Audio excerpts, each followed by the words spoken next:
V 96. som začal a to tak, to je jedno, jak som začal.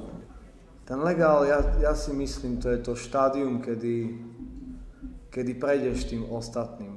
Graffiti sa vždy spájalo s tým, že je to vandalizmus. Že maliar si vždy robil svoje v svojej dielni s farbičkami, kľude, čo ja viem, pri nejakej muzičke a tak. Toto začalo úplne niekde inde, podľa mňa, niekde, kde začala anarchia, vyslovene.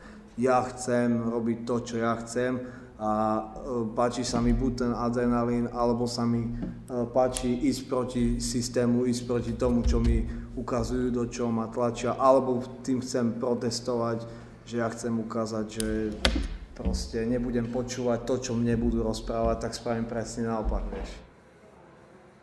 Ja si pamätám, keď sme mali 13 a sme sa 4 poskladali na prvú farbu, na jeden, to ešte boli tieto plastikoty. Poskladali sme sa na jednu, ktorá stala nejakých 109 alebo nejak tak. Sme sa na to poskladali a hádali sme sa pri stene, že kto si dal väčšie tago. Jediné, čo ťa štvalo, je to, že ty vole, budú volať rodičom, vieš. A rodičia vedia, že ja som dole v izbe a spím. Vieš, nevedia, že som bol. Takže to bolo jediné, čo ma trápilo, čo som vždy pýtal policajtov, že prosím vás, nevolajte domov, ja pôjdem domov, prosím vás, neposielajte listy, zavolajte, ja prídem, všetko sa vybaví. To bola jediná vec, čo ma štvala. Koľkokrát som chcel, že sa na to vysrať, čo sa stali prúsery, čo si sľubíš si proste to, že to nebudeš robiť. Po pár zážitkoch na polícii a na kriminálke a proste som si prisahal, že sa toho nedotknem. A išiel som do toho znova, som tam, kde som bol a robím to ďalej. To ťa utvrdí v tom, že to proste robiť budem. Ak robíš bombing svoje meno vo veľkosti, ja neviem, 2 metrov na šírku, tak mal by si ho stihnúť do tých 10 minút, 20. Záleží od miesta, vieš. Niekde to nemusí vyzerať tak dokonale. Niekde sa to bere, že to tam je. Nejde o to, jak to vyzerá. Tí ľudia, ktorí sa do toho vyznajú, vedia, že to meno vie dať jebu, vieš. A vedia to, že to bolo miesto, ktoré v živote by som si tam ani neprdol na ňom. Vieš, takže ti nezáleží ani tak na tom, jak to bude vyzerať, jak na tom, aby to tam proste bolo.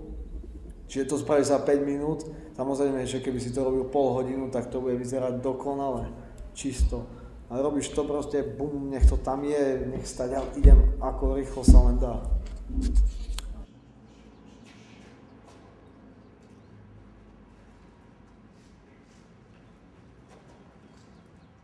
Či robíš film, alebo robíš fotku, alebo robíš nejaký šport, alebo robíš tú hudbu, proste môže ťa to baviť na chvíľku, ale keď s tým prestaneš, znamená to, že si s tým mal prestať, vieš.